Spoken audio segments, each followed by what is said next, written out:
Hello everybody, welcome back to the channel. So welcome to the Barcelona versus Atletico Madrid pre-match preview, a game that is going to be taking place on Tuesday night at the Camp Nou. It's going to be a huge game, a game that many Barcelona fans are going to want to tune in because there is that chance that Barcelona could extend their lead to 5 points if Barcelona do defeat Atletico Madrid. Because you know what? You know what happened a few moments ago? Real Madrid lost 2 points, and today Barcelona sit in first place with 35 points while Real Madrid sit in second place with 33. So yes, if Barcelona successfully tackle Atletico Madrid and gain 3 points, there is going to be a 5-point difference. It's going to be insane. Keep in mind, this is the exact same week Real Madrid do face Athletic Club, and Real Madrid are going to be playing away from home. So there is always that chance that Real Madrid may not even win that game. And I can confidently tell you that because when I look at this Real Madrid side, I look at a Real Madrid side that has big names, right? Kylian Mbappe, Bellingham, Vinicius, Rodrigo, Arda Güler, Trent. They have many great players with big names and everybody knows who they are. But it is a team that lacks conviction, a team that has no spirit, a team that does not know how to fight, a team that does not know how to attack any opposition. They are completely dead. This is a dead team and there is nothing special, as I continue to say, and I'm going to continue to say for the next couple of months, but there is nothing special about this Real Madrid side that is held by Xabi Alonso. It's a failure of a season for them so far. You combine that with the fact that Girona came in with a great game plan, and I do want to give them credit. They defended well with discipline. They stayed compact. They punished Real Madrid when the chances came. Girona did amazing. However, you can never ever ignore what Real Madrid do have in their team. They have too many good names to not score at least 2 goals per game. At the very least, Real Madrid have only scored 7 goals in the past 5 meetings. Ever since that loss against Liverpool, they have only scored 7 goals, and that's very little. Real Madrid can do so much better. And so because of this atrocious performance from Real Madrid, Barcelona can now capitalize. Barcelona now have the advantage and the title race is on. Yes, of course, the league is not over. We still have many more months to go. However, it did seem like it was over back in October when Barcelona fell against Real Madrid, and Real Madrid were going to claim the top spot for a very long time, but it only lasted about a month and a half. And with Barcelona going through so many injuries and seeing the worst Barcelona that we have seen under Hansi Flick, they still remain in the number 1 position.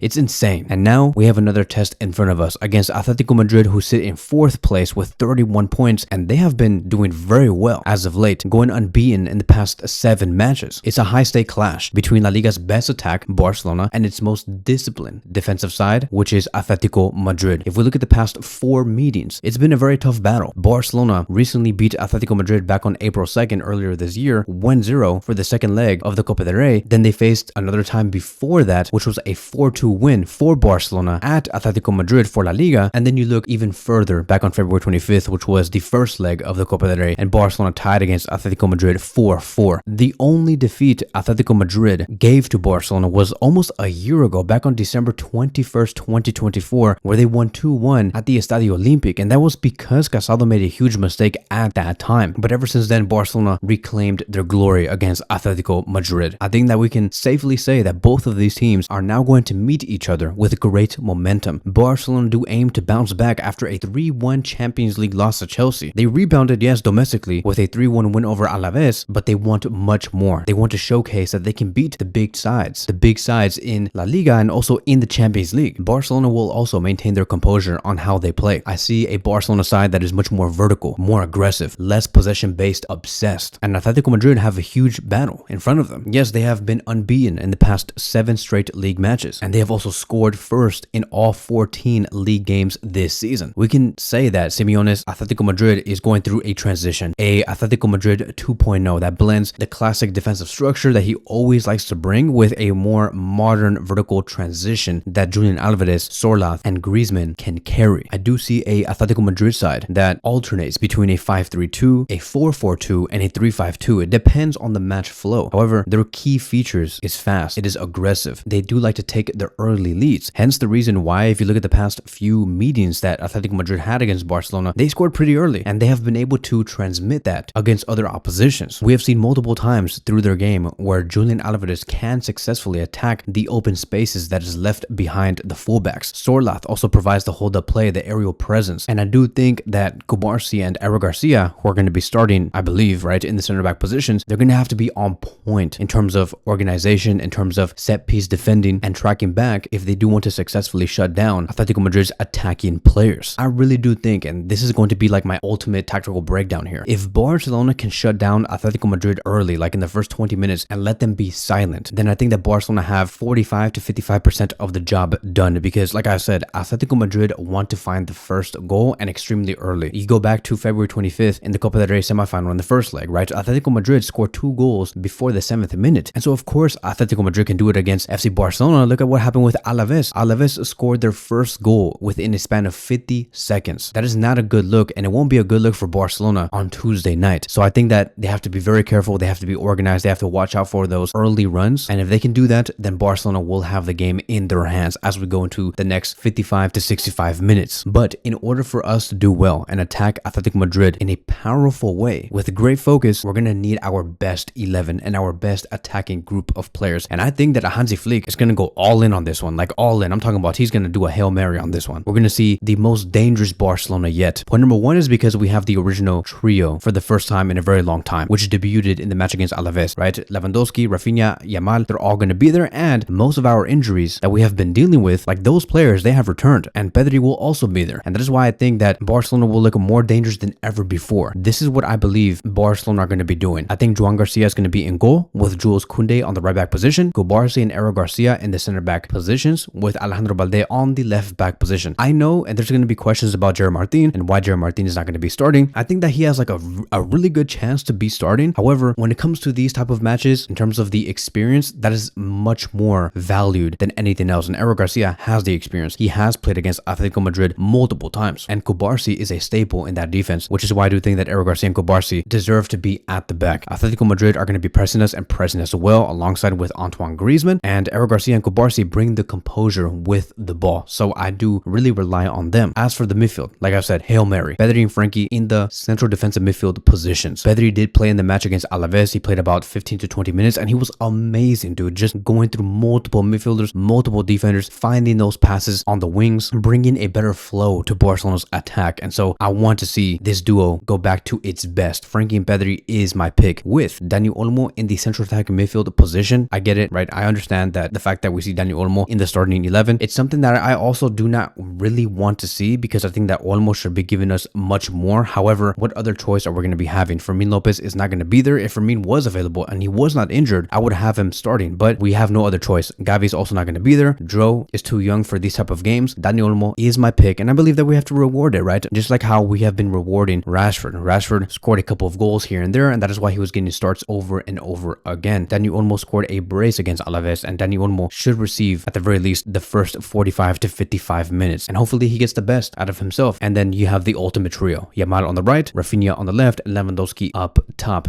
My top 2 substitutions that I would really like to see would be for Marcus Rashford to come in to play as a striker and exchange with Lewandowski, maybe by the 60th minute. And then I would also like to see Gerard Martin get his minutes as well and build his confidence up, because maybe there is that way where we can nurture Gerard Martin to become a great left center back. So maybe it could be Gerard Martin coming in for a player like Pedri. If Hansi Flick does not decide to play Pedri the full 90 minutes, we can put Gerard Martin in Pedri's position, move Eric Garcia to the CDM role, and then Gerard Martin slots in there between Balde and Cubarsí. But let's do it, man. Like, this is it. Like, this is the chance for us to potentially get a 5-point lead by the end of this week. It's going to be a huge week, and hopefully it's a week that is successful. I expect Barcelona to have many advantages with more attacking firepower. The fact that we're going to have a hot atmosphere because we're going to be playing at home with Pedri also returning. Let's do it. Like, let's get this done, and let's back Hansi Flick to the fullest, because it really did hurt me to see Hansi Flick in that state at the end of the game against Alaves. We all saw that. We all saw the clip. Hansi Flick did seem frustrated. He did seem a little burnt out, and the fact that he seemed burnt out and looked like he was about to cry or something, or tear up, knowing that Barcelona were in first place and still have a nervous breakdown. Like, we must do much more. And yes, guys, this is the Barcelona standards. Even first place in La Liga is not enough, and Hansi Flick knows that. That is the reason why he was frustrated. That was the reason why he